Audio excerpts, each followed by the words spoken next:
So paglipat at pagtira ko dito sa Thailand, there's a lot of things that I really cried on for 2019. Like, almost every day I feel worthless, I feel alone, I feel tired, I feel so weak. Kasi,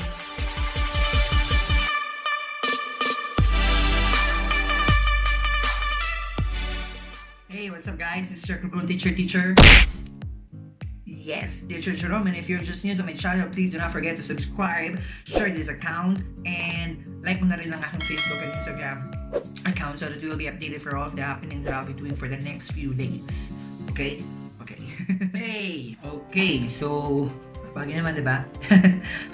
So, for today's vlog, I was thinking na maghanap ng kausap para i-share sa inyo kung ano yung top 3 of the best experiences that I've encountered nitong 2019. Kasi alam niyo yun guys, I believe na this year, sobrang daming challenges, experiences, learnings, and even cryings. Ang dami kong experience yan ngayong 2019. But I'm still so glad because there's a lot of challenges that made me stronger and bolder and braver. Lakas makasara G. for 2020. And to tell you honestly, I'm pretty excited for what will happen for 2020 para sa akin kasi I think sobrang preparation ginawa sa akin ng 2019. Sobrang talaga. I mean, there's a lot of happenings that I've encountered and I'm ready to bring all those learnings this upcoming 2020.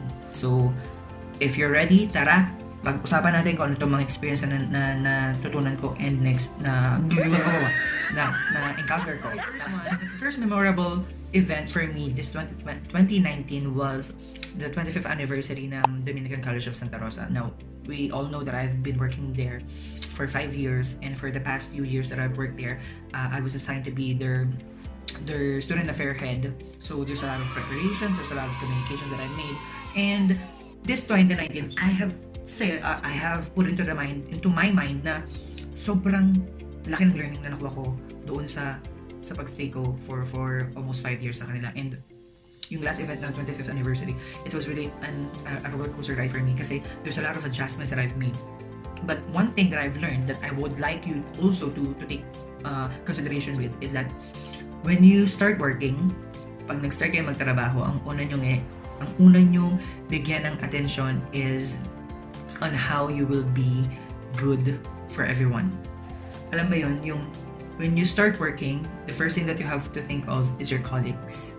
Of course, basic na yun, yung work mo yung dapat mong unahin. Pero aside from your work, kasi this is routinary, ulit-ulit mo na gagawin yan. Pero aside from that, one thing that I'll be suggesting for you is that you have to be working with your relationships with your colleagues. Your colleagues will always be your best friends, your friends for every day. Kasi alam mo yun, for the entire contract sila yung kasama mo. And one thing that I have learned from the past experience that I had is that if you trust them, they will trust you back.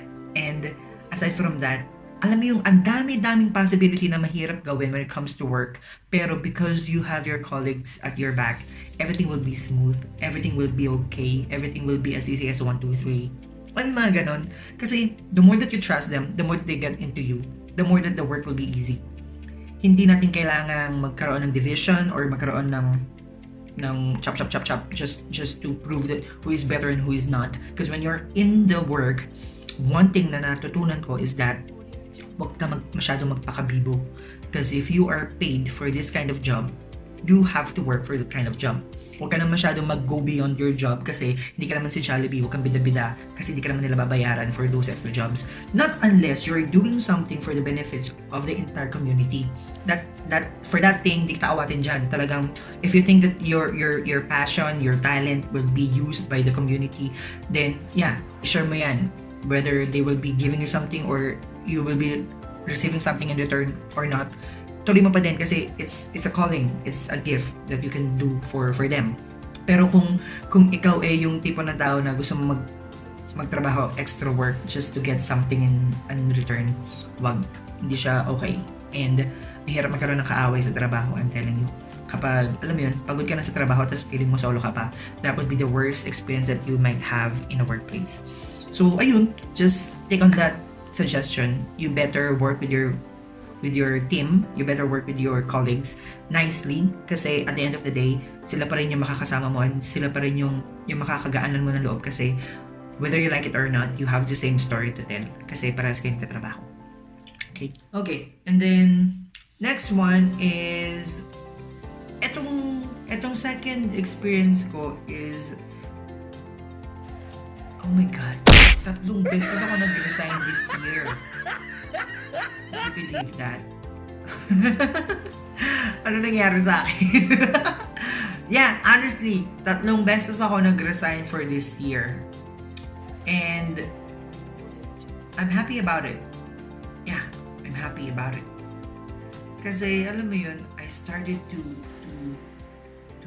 build myself and make decision. Kung kilala niyo ako way back then, sobrang hirap akong umalis sa trabaho or sa isang lugar kapag masyado na ako napamahal dun sa community. Sometimes I often tell to myself na tsaga-tsaga lang, things will be better, there's always a rainbow after the rain, mga ganyang kasabihan. I always put it to myself, pero sa totoo lang, excuses ko lang siya kasi I don't have the guts to say that I don't like it anymore. Kahit saan yan, even in a relationship, ganyan din ako. Ang hirap talaga. Alam mo yun, parang it's a sign of weakness from my part to show how weak I am. Ewan ko, basta yun na yun. Anyway, yun nga, itong pag-resign ko nito, 3 beses ako nag-resign ngayong taon. I think of it that I have learned a lot from this kind of experience, kasi if you're not happy with your work, you better get out of it, because there's no such thing that is okay when it comes to your work. Okay? If you are stressed, if you are tired, if you are not into the mood anymore, give yourself a deadline until when you have to work with them. Kasi, alam mo yun, totoo yung sinasabi nila eh. Whether you work hard or not, if you got certain mistake, they can just ask the HR to look for someone who could replace you. As easy as that one. So, anong gusto kong sabihin? If you are not into the work anymore, and if you feel that you are uncomfortable working with the people around you, and you are not happy anymore, and you cannot give any reason to stay, just go. Kasi, I come to the point wherein it's not about the position, it's not about how much your compensation is. It's always about yourself. If you are not happy and if it will go unhealthy for your lifestyle, then I think it's better for you to get out of that system. Walang iba magsasabi sa'yo na umalis kundi ikaw lang din. Kung nafe-feel mo na hindi mo na talaga na-enjoy yung araw-araw, yung tipong dito na lang, I'll give you certain questions. Ikaw ba yung klase ng empleyado na nag-aantay lang lagi ng 15 and 30th of the month just to get your salary? Kung ganyan ka, check this na yan, mas ka na dyan. Kung ikaw yung klase ng tao na araw-araw na lang nagko-complain kasi paulit-ulit yung nangyayari and you're so tired about it, kapansay na yan, na. And third, kung ikaw yung klase ng empleyado na wala nang nakikitang maganda sa kahit sino sa mga nasa higher position dyan sa workplace mo, then it's a sign. You have to go.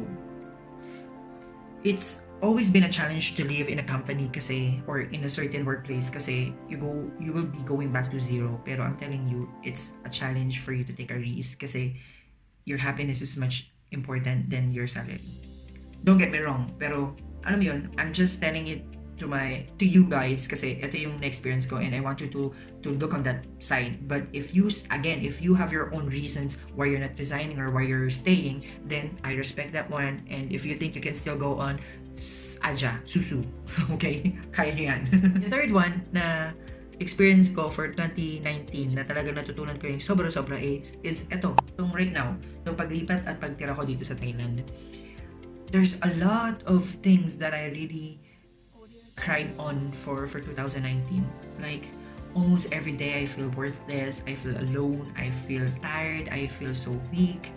Kasi, alam mo yun, naging roller coaster ride talaga siya. And it was really a question for me, why do I have to do this? Why do I have to do that?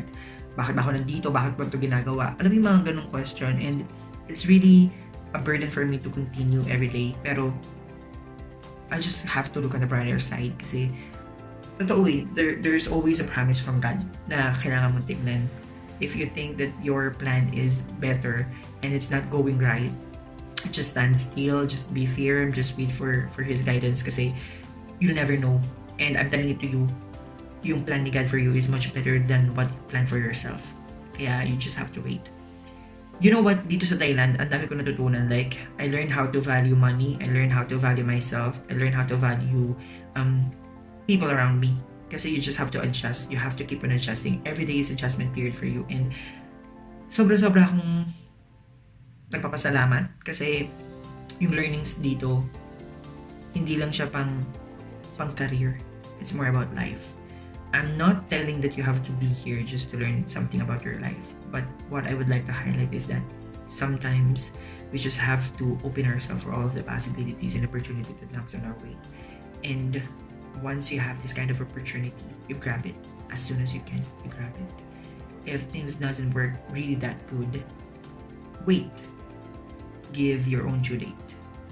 And if it's not working until the day end of your plan, get out of that, because there's another path that might be open and you have to grab it again.